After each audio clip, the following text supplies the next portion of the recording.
Content warning. This video is about a sensitive topic involving violence, assault, and loss of life. We've removed any graphic or descriptive content to comply with YouTube's guidelines. The aim of this video is to provide informative, factual journalism on tragic events in the public interest that does not dismiss its seriousness. All clips shown are under the doctrine of fair use for news reporting and analysis, and some points made in this video are simply opinions and theories. I'm not responsible for third-party information, and this video is being made purely for artistic, educational, documentary, and scientific purposes. Folks, unfortunately, the Epstein files have exposed that these horrible and disgusting rings are operating all around the world. They are real. People are getting, especially women, they're getting taken from where they're from. They're getting moved around the world. They're getting systematically. It is really happening and it has to stop. But unfortunately, Jeffrey Epstein was really just the tip of a very dark and depraved iceberg. And there has now been an announcement that three brothers that could, as some might say, were worse than Epstein, have just been caught and convicted in a serious trial by a New York jury. And it actually gives us a little glimpse of what perhaps would have happened to Jeffrey Epstein had he not checked himself out and, you know, ended up in a spliff rather than in a courtroom. And it's probably the closest glimpse that we're possibly going to get of what might have actually ended up happening to Jeffrey Epstein had he stayed alive and stood trial for some of these heinous crimes. Who knows, it might have gone differently, but this story, these Alexander brothers, they've just been convicted of espionage, and it is a pretty sordid story. So I'm going to break it all down to you in this video, but here's the latest news about their conviction. A jury has found two luxury real estate agents and their brother guilty of. Prosecutors accused the three Alexander brothers of using their money and influence to lure women into luxury trips and parties where they would drug and women for more than a decade. The brothers' attorneys argue in court that while the brothers' behavior could be seen as crude or inappropriate, they did not commit a federal crime. And we see Stephen Romo and Misty Maris joining us now on this. Stephen, the brothers face up to life in prison. Talk about what we saw over the course of this trial. Bring us all up to date. Yeah, Tom, this trial going on for more than a month, and the allegations from these 11 accusers we heard from, they were hard to listen to. The brothers, of course, denying these accusations that they drugged, and prosecutors also said Orrin Alexander videotaped himself with an 8-year-old girl back in 2009. That led to the charge of exploitation of a. The brothers were accused of using their wealth and status to lure these women in. Prosecutors say they used a playbook of repeated tactics with the women and girls over the course of years. Now, it's despicable, right? But it was going on all over the place, and there's people far and wide that are engaging in this kind of behavior. Now, interestingly enough, an unverified photo from the released Epstein files shows somebody that is heavily speculated to be one of the brothers. Now, there is no evidence confirming this, but this was put out into the files, and then it was redacted and covered up afterwards. And some people believe that that may well be one of the Alexander brothers, okay? This was on the Epstein files 4 days ago. Caught a glimpse of this man right before it was censored. Anybody know who it is? They're saying that appears to be Orrin Alexander. Well, shoe looks like it fits. LA broker and reality TV star accuses Orrin Alexander of SA in the New York Times. Their criminal trial just went into deliberations this week, and they're saying it appears to be Orrin Alexander. Is this just the same image? That's him? Is that him? I guess so. Guess he's in there. I guess he's in the files. Okay. Interesting screenshot. It does say, doesn't say Orrin Alexander, but yeah, this is very, very interesting. Okay, that this would even be included. All right. Anyway, all right. They're saying that that's him in the files, okay? So the brothers were also mentioned in connection to the Epstein case in the files as well. This was going around. It says, was Alexander Brothers and Epstein part of the same ring? Don't want to create conspiracies or anything, but I've only seen them mentioned separately, and I might have missed if anyone else talked about the connection. It says, are you able to send me full NTOC report? We need an interview regarding the Alexander Brothers allegations. Thank you. Special Agent of Child Exploitation and Human Task Force on the FBI. So these are tips on the Alexander brothers in the FBI investigation that was in the Epstein files. It says, found this list of Epstein tips they sent for what I assume is investigation against the Alexander brothers. This one stuck out to me as if it were the same community or that they shared girls with each other, while also mentioning Trump and Clinton. Okay, and then this is basically a complaint summary. This girl claims that when she was 2 years under 18. While modeling, the caller attended 8 parties of Epstein's in New York. On one occasion, she reported she was essayed by Epstein. Another occasion, 2 twin brothers, Alan and Orrin, lured caller and her friend upstairs, but they escaped downstairs. Caller stated Orrin R-worded her best friend, and a third brother, Tal, R-worded a girl that was 4 years younger than 18, named Katie LNU. Caller named other individuals involved in big orgy parties with her, other youngins, and older Victoria's Secret models, including Bill Clinton and Donald Trump. That one's a combination. They're throwing all the Alexander brothers in there. They're saying it's just a tip, but it could mean the Alexander trial could help exposing the people working with Epstein. Okay. Said everyone knows everyone in that world, but I don't think there were ties beyond that. Epstein and Maxwell targeted disenfranchised, socio-economically disadvantaged girls.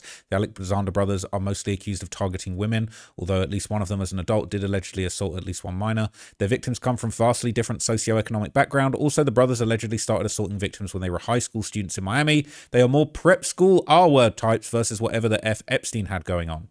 People saying, I've read emails and seen pictures of them partying on the plane, but no link. It announced that 2 charges against them were dropped stemming from a 2009 allegation. Combine that with reporting the Epstein files release inadvertently named one of the accusers. The Katie found here, we can deduce the accusation mentioned Epstein, Clinton, and Trump was the one that was dropped. Okay. And then they mentioned the Orrin Alexander image that was also in the files, which I already showed you. But anyway, the Alexander brothers, they basically had a whole lot of bread. Okay, they entered real estate through their wealthy family. Sounds like a familiar come up. But they operated primarily out of Florida and New York, also a familiar come up. And this was covered in a really good expose that was done by a channel on YouTube called The Real Deal. So let's see what they said about Their father's career as a luxury spec home developer was pretty key to them getting into real estate in the first place. So I'd say kind of a tight-knit family unit from everything we know. They grew up pretty privileged lifestyle in South Florida, and it's interesting that their parents are still kind of pretty important characters in their lives and proceedings now. It's always the rich entitled kids that have never been told no. I was reading about the son of Saddam Hussein and how wild he was. I might do a video about that at some point soon. But it's these rich entitled kids that just are never taught no, never taught boundaries. No means no. These kids don't grow up and learn that. A lot of people knew them. They kind of used that to help get their careers off the ground. Orrin and Tal joined Douglas Elliman, I want to say in 2010, around then, and they were introduced to the then CEO, Howard Lorber, by way of their father. That's how they got their foot in the door, and it just kind of kept rolling from there. After Ken Griffin bought his penthouse at 220 Central Park South, by the time I had joined The Real Deal, that had gotten them a lot of press and a lot of notice. That kind of propelled them into a sphere where like maybe people even outside of real estate might have recognized their name. That really put them on the map. They set a record, so it's fair enough to put them on the map. Once you reach record-breaking deals like that and you have that kind of notoriety, that allows you to really specialize. So they were really picking and choosing projects. They have a lot of relationships with developers in New York and Miami, and that was really winning the business. We have a lot of long-standing relationships in the city. I was born and raised here, and those type of relationships are really the key today to get those off-market properties. Tal was living at 432 Park Avenue, which in New York is a really well-known address. Orrin is buying homes, like mansions in Miami Beach. They were kind of like talked about as people who were like these like flashy young guys. They were somewhere in the middle of being extremely showy and extremely public. There's a spectrum of brokers who are at the top of the market. A lot of really seized on controlling their own image. There's kind of like 2 classes. There's those that are really in the public eye, and then those that are very, very private. And they were definitely part of this kind of like newer generation of brokers that were big on social media. We're not press shy. We're like really okay with a lot of publicity. Orrin and Tal really built their business working with very wealthy hedge funders, finance executives, lawyers, people who were the buyers you want to have if you're, a top luxury agent. And the way they did that was they would fly on private planes and party with them, have dinner with them, go to the same places that all these people went to really get in on that world. They were known for kind of like living the lifestyle of their clients. Like they were always posting about going on these trips. I think there's like an old photo of them in the desert on a camel, and like they were always at Art Basel and at all of these kind of like big kind of tentpole events where all their like wealthy clients were also attending. Who we first cared about is Tal and Orrin. They kind of built a reputation as being top brokers over the course of a decade at Douglas Elliman before launching their own company. So these guys became big dogs in real estate, okay, with a little bit of help from good old nepotism, right? A tale as old as time.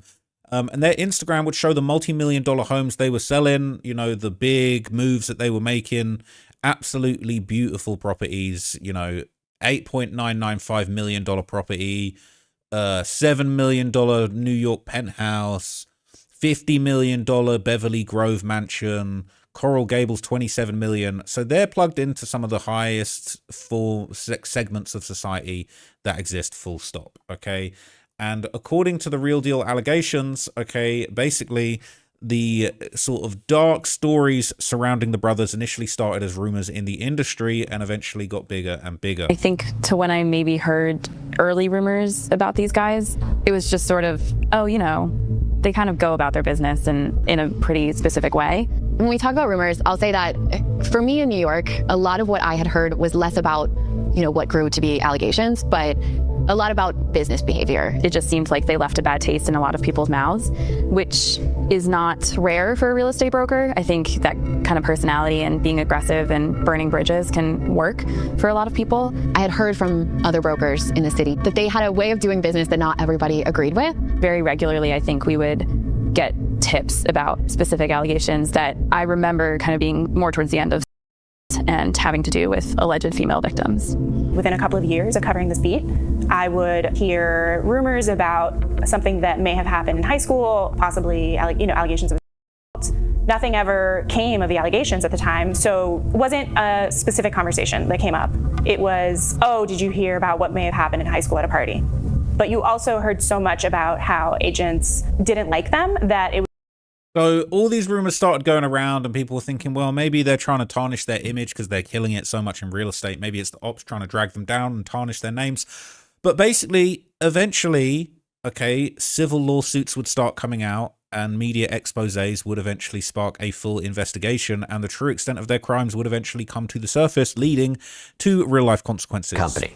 So between them, the three brothers have reportedly made millions of dollars over the years. And authorities in at least 2 states say that the men use that money to fund luxury vacations, which they invited women to join them on with the express intention of them. So there are actually 2 joint investigations going on here, 2 cases, one in federal court, one in state court. Miami-Dade County prosecutors have filed charges against the twins and their cousin, or this 4th man, Ohad, but again, maybe not really a cousin. Federal prosecutors, though, have filed charges against all 3 brothers. But actually, so they all got jammed up due to this, all right? And basically they had a complex operation going on where they would apparently, you know, lure these women onto luxury vacations under the guise of romantic relationships. And then they would just get their creep on and just get to them, basically. Met their victims through a variety of means, in person, over social media, on dating apps, and through social connections. At times, they allegedly used their social connections or the guise of starting a relationship to lure women into their orbit. The indictment alleges that after meeting their victims, the Alexander brothers would invite the victims to a vacation property or location. The Alexander brothers and other men they planned the trips with paid for the flights or accommodations for the women on these trips. And at times, the defendants handpicked the women to invite. At other times, they used paid party promoters to source women for them. The indictment also alleges that in advance of these events, the Alexander brothers and others procured drugs that they agreed to provide to the women, including cocaine, mushrooms, and GHB. As we allege, these drugs caused some of the women to be physically unable to back or to escape.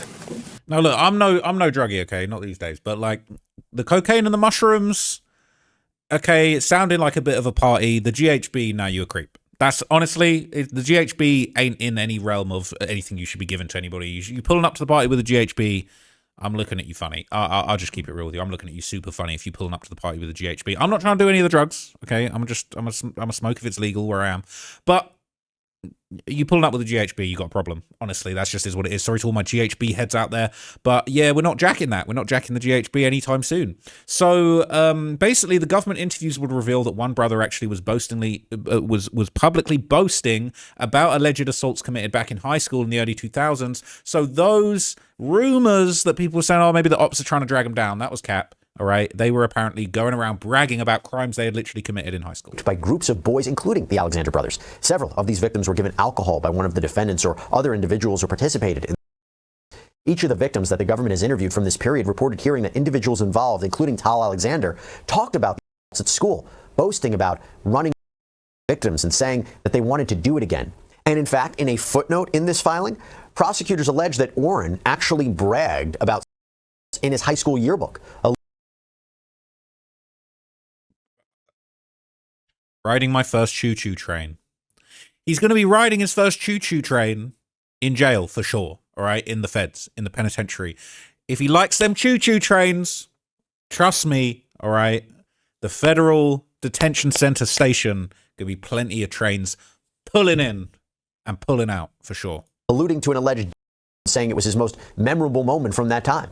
Now, the charges of are in connection with two different women. So I want to start with victim one. And remember, this is only with respect to Tal. He's only charged with respect to victim one. But the prosecution's letter to the court lays out what allegedly happened to victim one, saying in or around the summer of 2011, a friend invited victim one to travel to the Hamptons to stay with her friends. Victim one accepted the invitation. She was living in Manhattan at the time and traveled by Long Island Railroad from Penn Station to the Hamptons. Tal Alexander and another man were waiting for victim one and her friend at the train station and drove the women to their vacation house. Victim one had never met Tal Alexander before. After arriving at the house, victim one was given a glass of wine and drank about half of it before she began to feel unwell in a way inconsistent with drinking that amount. So again, it looks like this is an allegation of her being drugged. Victim one's memory thereafter became hazy, but she has several distinct memories of the night. Specifically, victim one remembers being by Tal while another man entered the room. Victim one also remembers being in a second location with Tal and the other man, and that a camcorder was set up. Creepy as hell, man. I'm sorry, but just this actually slayed me. This is insane. Like, you're cooked. You're absolutely cooked, and it's great. It's great news. So ultimately, this overwhelming evidence and this self-snitching, which we love to see in this game, all right, in this online investigator game, we love to see the self-snitching phenomenon play its course and put people away for their dumb crimes. This didn't go too well, all right? The Alexander brothers would be convicted of espionage in the Manhattan federal court. They are cooked. Basically, the three brothers, including two of the nation's most successful luxury real estate brokers, were convicted of espionage Monday after a 5-week trial over accusations they drugged and R-worded scores of women they had dazzled with their wealth and opulent lifestyle. The verdict came after 11 women testified in Manhattan federal court that they were essayed by one or more of the brothers, twins Oren and Alan Alexander and Tal Alexander. All three shook their heads as the jury foreperson said guilty 19 straight times, back to back. A powerful reckoning that could put them behind bars for the rest of their lives. Tal Alexander dropped his head into his crossed arms. The stunned parents sat in the gallery behind them. Alon Alexander's wife shielded her face with her hand and appeared to fight back tears. That's embarrassing. Judge Valerie E. Caproni set sentencing for August 6th. The brothers, jailed since their 2024 arrest, will appeal the verdict, their lawyers said. They believe their clients are innocent and they're not going to stop fighting until they prevail, and we believe that we will one day prevail, defense lawyer Mark Agnifilo said outside the courthouse, probably while thinking about his vacation home he's going to be buying when the check lands from these clowns. U.S. Attorney Jay Clayton lauded the verdict as vindication for victims of crimes that often go unreported and punished. The truth is, and other federal S offenses are present in many walks of life. We've not done enough to root it out. Okay, dozens of women said they were drugged and assaulted. The verdict represented a spectacular fall for Oren and Tal Alexander, once known as the real estate's A-team, for their high-ticket sales and celebrity clientele. After smashing sales records at an industry powerhouse, Douglas Elliman, the brothers started their own firm. Alon Alexander ran their family's private security company.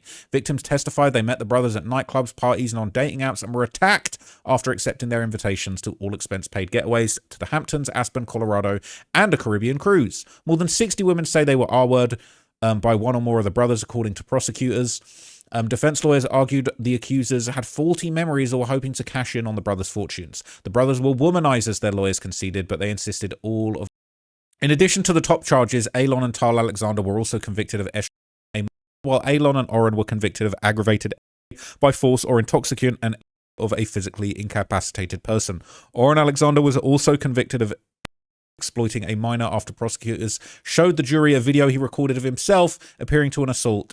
Lawyers exposed an open secret in the real estate world. Besides the criminal case, the brothers have faced about 24 lawsuits over the last 2 years, including one filed last week in which Tracy Tutor, a star of Bravo's $1 Million Listing Los Angeles, alleged that Oren Alexander drugged and assaulted her while she was in New York for a real estate event. When the first of the lawsuits were filed, multiple women came forward claiming they'd also been assaulted and that the brothers' misconduct had been an open secret in the real estate world. The government took notice and opened a criminal case. During the trial, many women who testified said that they believed the brothers had spiked their drinks. Some described feeling like they'd lost control of their bodies. One woman testified she met the brothers in 2012 at a party at actor Zac Efron's Manhattan apartment. She said she had almost no interaction with the actor, who was not accused of any misdeeds, and went to a nightclub later in the night before waking up with a nude Alon Alexander standing over her. "I don't want to have S with you," she testified, telling him. "Ha ha, you already did," she recalled him snapping back as he laughed in my face. Come on, that's disgusting. That's actually disgusting. That's twisted. So this goes on to say, Prosecutors pushed back against the idea accusers were hoping to cash in on lawsuits. Only 2 have lawsuits pending, and prosecutor Elizabeth Espinosa told jurors that both are wealthy. These guys are depraved, they're clowns, and it's good riddance, unfortunately. Well, fortunately, it's good riddance. Unfortunately, nothing can ever, you know, fix the past and the horrible trauma that these victims have been through. But it's good to see, you know, depraved monsters being taken down. Jeffrey Epstein didn't face any kind of justice. It'll be interesting to see what sentences these guys get. But these were definitely the final boss of Miami creeps, by the sounds of it. Okay, just stay away from these freakazoids. Okay, it's absolutely devastating to hear some of these accounts.